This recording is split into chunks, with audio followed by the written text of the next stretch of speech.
बिस्मिल्लाहिर्रहमानिर्रहीम। अस्सलाम वालेकुम नाज़रीन, आप यूट्यूब चैनल देख रहे हैं। मैं इमरान खान हूँ। आज पाकिस्तान तहरीक इंसाफ के कारकुनों के लिए एक बहुत बड़ा इम्तिहान है, क्योंकि सानहा डी चौक के बाद जो कुछ भी इस्लामाबाद में हुआ, उसके बाद पहली मरतबा पाकिस्तान तहरीक इंसाफ ने अपने कारकुनों को पाकिस्तान में कॉल दी है कि वो निकलें और निकल कर जो है वो फातह ख्वानी करें, वो निकल कर जो है वो दुआ करें और उसके साथ साथ इजहार यकजहती करें और शहदा का दिन बनाएं।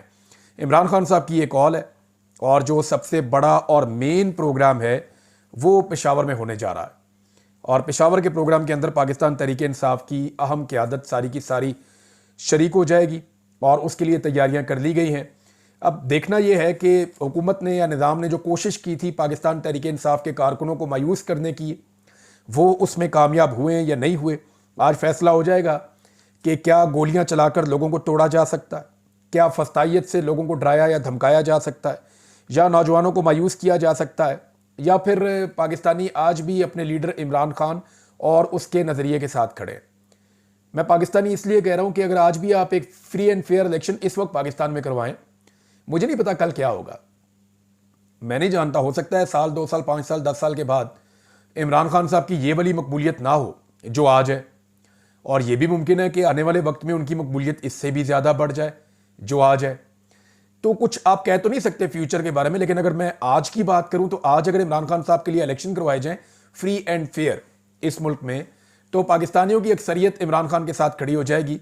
ये बात कोई भी आंखें बंद करके कह देगा।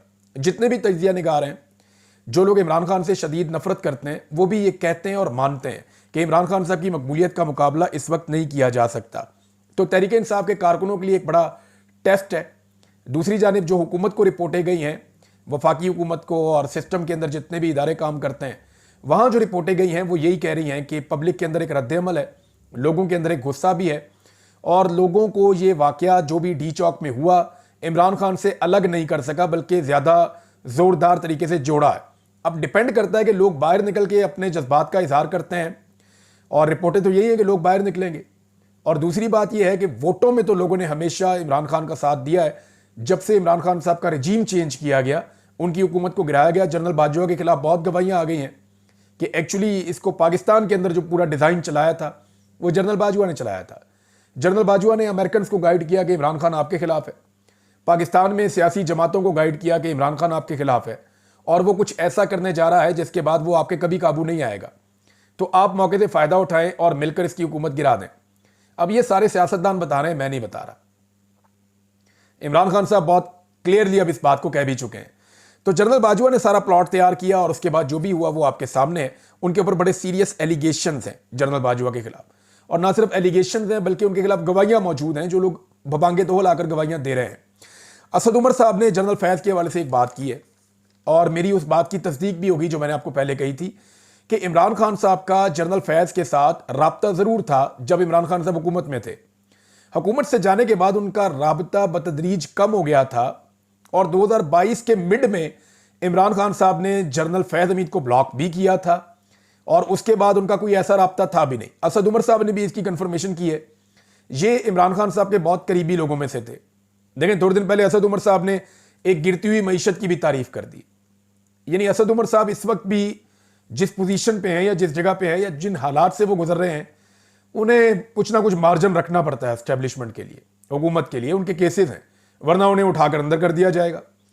लेकिन एक ऐसा आदमी जो इतनी वुल्नरेबल पोजीशन में है, वो भी ये कह रहा है कि नहीं यार, जनरल फैज़ का 9 मई वाला मामला मुझे नहीं समझ आती बात, मैं मेन आदमियों में से एक था। तो यहां पे जनरल फैज़ के साथ इमरान खान को फिक्स करना तकरीबन नामुमकिन है, और अगर ये किया गया तो उसके असरात बड़े देरपा होंगे और दूर रस होंगे, और इस सिस्टम को भुगतना पड़ेगा। ये इतने आराम से मामला हजम नहीं हो जाएगा। 2 चीजें मुझे समझ आ रही हैं, या तो जो बाइडन के जाने से पहले पहले इमरान खान को तोड़ना चाहते हैं कि इमरान खान को जो बाइडन के जाने से पहले पहले तोड़ लें, किसी अच्छी डील पे आमादा कर लें जिसमें हमारी जान बच जाए, क्योंकि जो बाइडन के जाने के बाद फिर इमरान खान साहब जो हैं वो किसी और तरह के होंगे, और अमेरिका से वो सपोर्ट जो इनको मिल रही है इस निज़ाम को वो नहीं मिलेगी, और जब वो सपोर्ट नहीं मिलेगी तो इमरान खान को डील करना ज़्यादा मुश्किल हो जाएगा, इंटरनेशनल प्रेशर बहुत ज़्यादा बढ़ जाएगा। तो नादरीन, ये आज कारकुनों का एक बड़ा इम्तिहान है पाकिस्तान तहरीक इंसाफ के, वो क्या करते हैं, और पूरी दुनिया के अंदर इनके प्रोग्राम हो रहे हैं। एक और खबर है नादरीन, और ये अफसोसनाक खबर है। ये मेरी बात भी हुई है, चंद जर्नलिस्ट हैं उनसे, एहतशाम अब्बासी से मैंने बात की, साकिब बशीर साहब से बात की, 2-3 और जर्नलिस्ट हैं उनसे बात की। मैंने उनसे कहा जी मुझे सारी कहानी बताया। उन्होंने कहा जी बहुत सारे बंदे पकड़ लिए थे 24 नवंबर और उससे पहले भी और उसके बाद भी। ये लोगों को घरों से जाकर उठाया, जो पठान दिखाई देता था उसको उठा लेते थे, चाहे उसका ताल्लुक एहतजाज से है या नहीं है। अच्छा, ये तो ऑब्वियस है कि ज्यादातर लोग पाकिस्तान तहरीक इंसाफ के साथ हैं, तो वैसे ही को बंदा देखते थे उसको उठा लेते थे। आप रैंडमली भी बंदे उठाएंगे तो 10 में से 9 तो पाकिस्तान तहरीक इंसाफ के निकलेंगे, और पश्तून उठाएंगे तो आपको ज्यादा चांस है कि 10 के 10 ही पीटीआई के निकल आएंगे। इस वक्त तो ये हवा चली हुई है इमरान खान साहब की। तो अंधाधुंध पुलिस ने बंदे उठाए थे, वो बंदे भी उठाए थे जो एहतजाज के अंदर शामिल नहीं थे। छोटे बच्चे थे 8, वो भी उठाए हुए थे। तो ये सारी बातें मुझे उन्होंने बताई। उन्होंने कहा जी अदालतों के अंदर जब सारे शवाहिद पेश किए गए और मामला जजों के सामने रखे गए तो जजेस ने उनको छोड़ने का हुक्म जारी किया। अब रोबकारें जो हैं वो जारी हो नहीं सकी। तो एक मैं बुजुर्ग की कहानी सिर्फ आपको सुनाना चाहता हूं, और ये रिपोर्ट की है सज्जाद यूसुफजई साहब ने। वो ये कहते हैं इस्लामाबाद पुलिस ने हालिया क्रैकडाउन में इस शख्स का, ये एक शख्स है, इसकी तस्वीर भी लगाई हुई है, इसका बेचारे का जो है वो एक 14 साल का बच्चा है, उसको उठा लिया था। 5 दिन का रिमांड भी अदालत ने दे दिया था, और उसके बाद जो है वो इसकी जमानत हो गई 1 दिन पहले। तो रोबकार जमा नहीं हो सकी, मुचलके जमा नहीं हो सके। अब पुलिस वाले जो है वो इस बुजुर्ग से मांग रहे थे कि 5,000 रुपये आप हमें दे दें, हम रोबकार ले जाते हैं, आपके बच्चा छुड़ा देते हैं। अब आप अंदाजा कीजिए। और इस आदमी ने दोपहर का खाना भी नहीं खाया हुआ था, ये रिपोर्ट किया गया। तो जुल्म का एक बाजार पुलिस ने गर्म किया है। बहुत सारे लोगों से पैसे लेकर छोड़ा है, और बहुत सारे लोगों से पैसों की डिमांड भी की है, और पुलिस अपनी दिहाड़ियां भी लगा रही है, और हुकूमत को खुश करने के लिए कोशिशें भी कर रही है। मिसाल के तौर पे ये एसएचओ आप देखें, नवाज शरीफ ने इसको बाजू से पकड़ा हुआ है, और नवाज शरीफ के चेहरे पे और इस आदमी के चेहरे पे जबरदस्त किस्म की मुस्कुराहट है। अब ये एसएचओ क्या कर रहा था, अदालत ने कल अहकामात दिए कि इन कारकुनों को छोड़ दिया जाए, डिस्चार्ज कर दिया जाए, यानी केस ही खत्म कर दिए। ये 81 थे जी टोटल जो रिपोर्ट हुए। एहतशाम अब्बासी साहब ने 81 की तादाद रिपोर्ट की है। ये डिफरेंट मुकदमात में इनको पकड़ा हुआ था। ये सारे बैठे हुए थे वहां पे अदालत के अंदर। इनकी एक वीडियो भी आई हुई है। तो ये वहां पे कारकुन बैठे हुए थे, इनकी वीडियो बनाई कि जनाब ये डिस्चार्ज हो गए, इनके केस खत्म हो गए, बाइज्जत बरी हो गए, अब ये अपने घरों को जाएंगे। और जज साहब को जब ये बताया गया कि जी हमें खदशा है कि इन्हें दोबारा उठा लिया जाएगा, तो जज साहब ने कहा कि अगर इनको उठाएंगे तो मैं आईजी को बुलाऊंगा। फिर जज साहब ने यह भी कहा कि मैं मुतल्लिका अफसरान को बुलाकर हथकड़ियां लगाऊंगा अगर पुलिस ने इनको दोबारा गिरफ्तार किया तो। और जज साहब तो यह कहकर बाद में चले गए, लेकिन पुलिस ने इसको चैलेंज के तौर पे लिया। नॉर्मली ये होता है कि जब मुलजिम निकलता है आजाद होकर, अदालत के अहाते से बाहर जाता है, दूर जाता है, फिर उसको पकड़ा जाता है। लेकिन यहां क्या हुआ, मुलजिम को अदालत के अहाते के अंदर से ही पुलिस ने पकड़ना शुरू कर दिया, और उन तमाम कारकुनों को पाकिस्तान तहरीक इंसाफ की पुलिस ने दोबारा गिरफ्तार कर लिया, और अब तक की इतलात के मुताबिक उन्हें मुख्तलिफ मकामात पे शिफ्ट कर दिया है।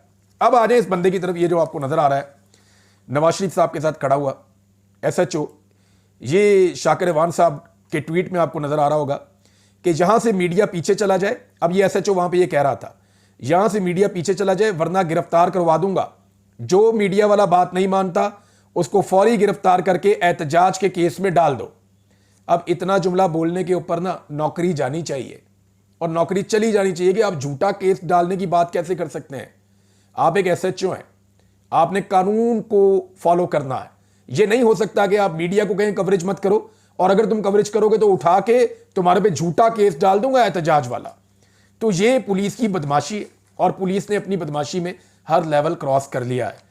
अब जो लोग बेचारे, उनके घर वाले चीख रहे थे, खवातीन की चीखों पुकार थी, बच्चे रो रहे थे, लेकिन उन लोगों को फिर पकड़ के ले गए। इसमें पाकिस्तान तहरीक इंसाफ की जो क़यादत है उसका भी कसूर है। मैं बताता हूं कैसे। देखिए, जब भी लीडर्स में से कोई अदालत में पेशी के लिए आता है ना, तो कारकुन अपने सारे काम काज छोड़ कर आते हैं। ये गरीब कारकुन है, किसी की रेडी है, कोई टैक्सी चलाता है, कोई बेचारा मिडिल क्लास है, कोई नौकरी करता है, कोई कुछ करता है, कोई कुछ करता है। तो ये कारकुन अपनी अपनी नौकरियां छोड़ के अपने लीडर्स की जमानतों के लिए, अपने लीडर्स की पेशियों के लिए अदालतों में आते हैं। और जब भी इनको लीडर्स बुलाते हैं ये आ जाते हैं, गोलियां भी खा लेते हैं, जख्मी भी हो जाते हैं, आंसू गैस का मुकाबला भी करते हैं, अपने हाथों से कंटेनरों को भी धकेलते हैं, गिरफ्तारियां भी बर्दाश्त करते हैं, तकालीफ उठाते हैं। और ये गरीब लोग हैं, इनके घरों में कोई बहुत पैसा नहीं है, ये बेचारे हैंड टू माउथ हैं। जब ये काम नहीं करेंगे तो घर वाले खाएंगे कहां से। इसके बावजूद ये कुर्बानी देते हैं, अपने लीडरों के पीछे खड़े होते हैं और उनका साथ देते हैं। लेकिन जब ये कारकुन गिरफ्तार होते हैं तो लीडर नहीं पहुंचते। देखें, जब 80-80 कारकुनों का, 50-50, 100-100 कारकुनों की पेशियां हो रही हैं, तो लीडर्स कहां पे हैं? क्या लीडर्स की जिम्मेदारी नहीं है कि वो अपने कारकुनों के लिए अदालत में आए? आना चाहिए। पाकिस्तान तहरीक इंसाफ की लीडरशिप इमरान खान साहब की मकबूलियत का नाजायज फायदा उठा रही है। पाकिस्तान तहरीक इंसाफ की लीडरशिप ये जानती है कि इमरान खान साहब इतने मकबूल हैं कि वो जब भी कॉल देंगे पब्लिक बाहर आ जाएगी, लिहाजा हमें पब्लिक का नखरा उठाने की जरूरत ही नहीं है। हमें कोई जरूरत नहीं है अपना टाइम जाया करने की और कारकुनों के पीछे अदालतों में और जेलों में जाने की। सिर्फ चंद लीडर्स ऐसे हैं जिन्होंने इंसानियत दिखाई और उन्होंने जेलों के अंदर गर्म कपड़े, कंबल, सामान, ये चीजें पहुंचाई अपने कारकुनों को। उनकी तारीफ होनी चाहिए। कुछ लोग ऐसे हैं जिन्होंने थानों के अंदर कंबल और गर्म कपड़े और चीजें पहुंचाई अपने कारकुनों को और खाना भी पहुंचाया, उनकी भी तारीफ होनी चाहिए। लेकिन कहां पाकिस्तान तहरीक इंसाफ की लीडरशिप? अब जब ये 81 कारकुनों को घसीट कर पुलिस वापस लेकर जा रही थी, जबकि जज ने वाज़ेह अहकाम दिए थे, तो वहां पे सिर्फ ILF के 4 वकील खड़े हुए थे, जो मुझे मीडिया के दोस्तों ने रिपोर्ट किया, मैं तो वहां नहीं था। उन्होंने बताया जी मुझे कोई वहां पे अंसर कियानी साहब हैं ILF के, वो थे, आमना अली साहिबा हैं, सरदार आबिद साहब हैं और मिर्जा आसिम बेग साहब हैं, ये कुछ वकील हैं, कुछ और थे। ये लोग सिर्फ खड़े हुए थे वहां पे पाकिस्तान तहरीक इंसाफ के कारकुनों को निकालने के लिए। कोई लीडरशिप वहां पे नहीं आई, कोई MNA नहीं था, कोई MPA नहीं था, कोई ओहदेदार नहीं था। बहुत सारे लोगों को यह प्रॉब्लम है कि उन्हें गिरफ्तार किया जा सकता है, उनकी अपनी जमानतें हुई हैं, लेकिन बहुत सारे लोग ऐसे हैं जो सेनेट में जा रहे हैं, जो कौमी असम्बली में जा रहे हैं, जो सूबाई असम्बलियों में जा रहे हैं, जिनके ऊपर मुकदमात भी नहीं है। तो क्या उन लोगों की यह जिम्मेदारी नहीं थी कि वो इन कारकुनों के लिए अदालत में आते और आकर इनके साथ खड़े होते? इतनी बड़ी तादाद में अगर किसी भी जमात के कारकुन पकड़े जाएं तो लीडर्स को चाहिए कि वो फूल लेकर वहां पे अदालत में जाएं और इनके ऊपर फूल फेंकें। लेकिन इन कारकुनों की तज़हीक भी होती है और लीडरशिप बदकिस्मती से उनके साथ खड़ी भी नहीं हो रही। और ये सिर्फ एक बात का फायदा उठा रहे हैं कि कारकुन इमरान खान से प्यार ही इतना करता है कि इमरान खान 10 दफा बुलाएगा, वो 10 दफा आ जाएगा। और PTI की जो लीडरशिप बाहर मौजूद है वो इस बात का फायदा उठा रही है। मेरे ख्याल में इंसानियत का तकाजा है कि जब भी कारकुन, इस्लामाबाद में करीबी तो अदालतें हैं, जब भी कारकुन पकड़े जाएं, उनको अदालतों में पेश किया जाए, उनकी तज़हीक की जाए, तो PTI की लीडरशिप कम से कम वहां खड़ी हो। मीडिया भी आता है, वीडियो भी बनाता है, वो दिखाता है मुंह पे कपड़े चढ़ाए हुए हैं, ज्यादती हो रही है, जुल्म हो रहा है। वहां पे आप खड़े होकर बात करें, वहां प्रेस कॉन्फ्रेंस करें, सिस्टम के ऊपर प्रेशर बढ़ेगा, ये नाइंसाफी कम होगी। लेकिन मुझे नहीं लगता कि पाकिस्तान तहरीक इंसाफ इसमें दिलचस्पी रखती है। उनकी ज्यादा दिलचस्पी मुज़ाकरात में है। मुज़ाकरात होने चाहिए, अच्छी बात है, लेकिन फिर भी कारकुनों का एहतराम होना चाहिए और कारकुनों की कदर होनी चाहिए, क्योंकि कोई भी पॉलिटिकल पार्टी कारकुनों के बगैर आगे नहीं बढ़ सकती। तो सिंपल सवाल यह है कि अगर कारकुन लीडर की पेशी पे आ सकता है तो लीडर कारकुनों की पेशी पे क्यों नहीं आ सकता? सादा बात है। अब आ जाए नाजरीन एक और अहम केस के ऊपर, जिसमें पाकिस्तान तहरीक इंसाफ ने इस्तगासा दायर किया हुआ है 26 नवंबर D चौक साने के हवाले से। और उसमें उन्होंने CCTV फुटेज हो गई, या लापता अफराद हो गए, या जख्मी अफराद हो गए, या शोहदा हो गए, उनके हवाले से वज़ीर आज़म पाकिस्तान को, वज़ीर दाखिला को, वज़ीर दिफा को, वज़ीर इत्तलात को, IG इस्लामाबाद को, DIG को, SSP को, सबको फरीक बनाया हुआ है। अब ये सारे लोग इसमें फरीकैन हैं। ये केस 23 तारीख तक लगा दिया है जज साहब ने। अब ये जो जज साहब हैं, सेशन जज आजम खान साहब, इनका अपना नाम जो है वो कमेटी में आ गया है हाई कोर्ट के जज के लिए, लिहाजा इन्हें ये केस नहीं सुनना चाहिए था। अब मैंने जो वकला से बात की और जो कोर्ट रिपोर्टर ने उनसे बात की, तो उन्होंने कहा जी पाकिस्तान तहरीक इंसाफ को 2-3 चीजें तो फौरन करनी चाहिए और उनको इसमें रिलीफ मिल भी जाएगा। नंबर 1, पाकिस्तान तहरीक इंसाफ को अर्ली हेयरिंग की दरखास्त पीर वाले दिन डालनी चाहिए। यानी ये इंसानों का कत्लेआम हुआ है, लोग लापता हैं और एक बहुत बड़ा सानिया है, पूरी दुनिया में इसके ऊपर रिपोर्टिंग हो रही है, आवाज उठ रही है। ऐसा नहीं हो सकता कि 9 दिन की 10 दिन की तारीख डाल दें जज साहब, तो ये तो एक ज्यादती है। पीर वाले दिन पाकिस्तान तहरीक इंसाफ को एक दरखास्त डालनी चाहिए जिसमें तहरीक इंसाफ लिखे कि इस केस की अर्ली हेयरिंग की जाए, इसकी जल्द समाअत की जाए, नंबर 1। नंबर 2, पाकिस्तान तहरीक इंसाफ को जज साहब को यह कहना चाहिए कि जी आपका क्योंकि नाम आ गया है और आप हाई कोर्ट के अंदर जज बनने जा रहे हैं या आपको कंसिडर किया जा रहा है, लिहाजा आप इस केस से अपने आप को अलग कर लें और कोई एक ऐसा जज इस केस को सुने जो इसको तवातर के साथ सुन सके और इस केस को लंबा चला सके, क्योंकि ये बहुत इंपॉर्टेंट केस है और अगर आप यहां से चले जाते हैं तो सिचुएशन कोई और हो जाएगी। लिहाजा वैसे तो मुझे कई जर्नलिस्ट ये कह रहे थे कि जज साहब को खुद ही अपने आप को अलग कर लेना चाहिए था, लेकिन उन्होंने नहीं किया। तो पाकिस्तान तहरीक इंसाफ ये दरखास्त देकर जो जज साहब हैं, जज आजम खान, उन्हें अलग कर सकती है। और तीसरी चीज जो बहुत इंपॉर्टेंट सबने इसके ऊपर जोर दिया वो ये है कि पाकिस्तान तहरीक इंसाफ की क़यादत को अदालत में आना चाहिए, चाहे अर्ली हेयरिंग की दरखास्त लेकर आएँ, चाहे जब भी इसकी हेयरिंग हो उसके अंदर आना चाहिए। कम से कम भी 10-12 सेनेटर्स खड़े हों, कोई 40-50 MNAs खड़े हों। इसके अलावा वहाँ पे जो MPAs हैं, खैबर पख्तूनख्वा से हैं, अगर वो आ सकते हैं, पंजाब के हैं वो आ सकते हैं, और जो पार्टी के ओहदेदारान हैं, तो 150 ऐसे लोग वहाँ पे खड़े हों जिनके खड़े होने से एक सिस्टम को सपोर्ट मिले, अदलिया को, और उन्हें लगे कि अवामी मुंतखब नुमाइंदे यहाँ पे इंसाफ लेने के लिए आए हैं और फिर इंसाफ हो। ये अगर इस तरह फॉर ग्रांटेड लेंगे और वहाँ पे मौके पर नहीं पहुँचेंगे तो अदालत से इंसाफ मिलने की तवक्को भी कम होती चली जाएगी। जितना अहम ये केस है, अगर इसमें इंसाफ हासिल करना है तो पाकिस्तान तहरीक इंसाफ की क़यादत को खुद बार बार अदालत जाना पड़ेगा। तहरीक इंसाफ की क़यादत तमाम चीज़ों में, यानी इलेक्शन इन्होंने कैसे लड़ा, सारे अपने अपने इलाकों में कमीन गाँव में छुपे हुए थे। सिर्फ इमरान खान साहब का टिकट मिला, सोशल मीडिया में बताया जनाब मेरा ये इंतखाबी निशान है, 1 रुपया खर्च नहीं किया, सब जीत गए। जो जीत कर आए वो ऐसे ही जीत कर आए ना। तो सियासत तो मुफ्त की हुई है।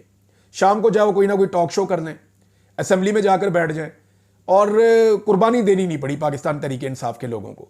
कुर्बानी दिया या तो कारकुनों ने या चंद लीडर्स ने। जिन्होंने कुर्बानी दिया या तो वो रूपोश हैं, या वो बेचारे सारे इस वक्त भी गिरफ्तार हैं, या इमरान खान साहब की तरह वो भी सजाएं काट रहे हैं। तो नॉर्मली जो लोग बाहर मौजूद हैं, इनकी तो कमेटी निकली है, ज्यादातर लोगों की, मैं सबकी बात नहीं कर रहा, कुछ लोगों ने बड़ी कुर्बानी भी दी है। तो अब इन लोगों को पहली मर्तबा जिम्मेदारी उठानी चाहिए, अदालतों में जाना चाहिए। जब इमरान खान साहब के केसेस चल रहे थे तब भी हम बार बार ये कहते थे कि इमरान खान का केस चल रहा है हाई कोर्ट में और पाकिस्तान तहरीक इंसाफ की क़यादत नहीं पहुंच रही। तब भी बार बार इस बात की निशानदेही की गई थी। और उसके बाद फिर इमरान खान साहब की बहनों ने आना शुरू किया, फिर ये कॉल करते थे, लोगों को बुलाते थे, फिर लोग पहुंचते थे हाई कोर्ट में। तो आप देखें उसका नतीजा कि फैसला इमरान खान साहब के हक में इसलिए आया कि अदलिया को महसूस हुआ कि कम से कम ये है कि हम पे अगर दबाव दूसरी तरफ से आ रहा है तो एक सपोर्ट भी अवाम की हमारे साथ मौजूद है, हमारे साथ एक लेवल से ज्यादा ज्यादती नहीं हो सकती। इसी तरह से अभी भी पाकिस्तान तहरीक इंसाफ को अपने कारकुनों के साथ भी खड़े होना चाहिए, और जो शहीद, लापता और जख्मी कारकुन हैं उनके मामलात को भी अदालत में लड़ने के लिए पाकिस्तान तहरीक इंसाफ की क़यादत को आना चाहिए। तो ये जनाब अब तक की इतलात हैं और चीज़ें मैंने आपके साथ शेयर कर ली हैं। इसमें एक चीज़ नाज़रीन मैं आपको और बताना चाहता हूँ, ये मुजम्मिल असलम साहब का एक ट्वीट है और इसमें उन्होंने बड़ी अहम इंफॉर्मेशन दी है। मुजम्मिल असलम साहब का कहना है कि शहबाज शरीफ साहब की हुकूमत की जो कारकर्दगी है फिलहाल वो ये है कि टैक्स हदफ ये पूरा नहीं कर सके, पैसा इकट्ठा नहीं कर पा रहे। जो पाकिस्तान में शरह नमू है वो 1% है, ज़राअत जो है पाकिस्तान की वो मनफी में जा रही है, सनती तरक्की पाकिस्तान में 0% है, कॉरपोरेट प्रॉफिट ग्रोथ जो है वो मनफी है, गुर्बत की शरह में पाकिस्तान में इजाफा हुआ है, स्टॉक मार्केट से बैरूनी सरमायाकार मुल्क से तेजी से वापस जा रहे हैं, बैरूनी सरमायाकारी तारीख की कम तरीन सतह पर है, हुकूमत 2 साल से बैरून बॉन्ड जारी नहीं कर सकी है, क्रेडिट रेटिंग तारीख की निचली तरीन सतह पर है, कुव्वत खरीद और बेरोजगारी में इजाफा हो रहा है, मुल्क से हिजरत में बेलगाम इजाफा हुआ है और अब तक 2 साल में 18 लाख से जायद लोग मुल्क छोड़कर चले गए हैं। दोस्त ममालिक से सरमायाकारी का इंतजार सिर्फ याददाश्तों तक है, यानी MOU साइन कर लेते हैं और कुछ नहीं होता, सिर्फ झूठे वादे होते हैं। तरक्याती अखराजात में कटौती कर दी गई है, सूबों के पैसों की अदायगी नहीं की जा रही, उसमें ताखीर की जा रही है, कर्जों में मुसलसल हुकूमत बहुत तेजी से इजाफा कर रही है और रिकॉर्ड कर्जे ले रही है, महंगे तरीन कर्जे ले रही है। सनतकार और किसान बेहाल हो गए हैं। दुनिया में टैक्स की शरह सबसे ज्यादा बढ़ गई है, टैक्स हदफ से पाकिस्तान बहुत पीछे है और दहशतगर्दी में भी इजाफा हो रहा है। ये जनाब इस हुकूमत की कारकर्दगी बयान की है माहिर मईशत मुजम्मिल असलम, जो पाकिस्तान तहरीक इंसाफ से ताल्लुक़ रखते हैं। उन्होंने अब तक के लिए इतना ही। अपना ख्याल रखिएगा, अपने चैनल का भी। अल्लाह हाफिज़।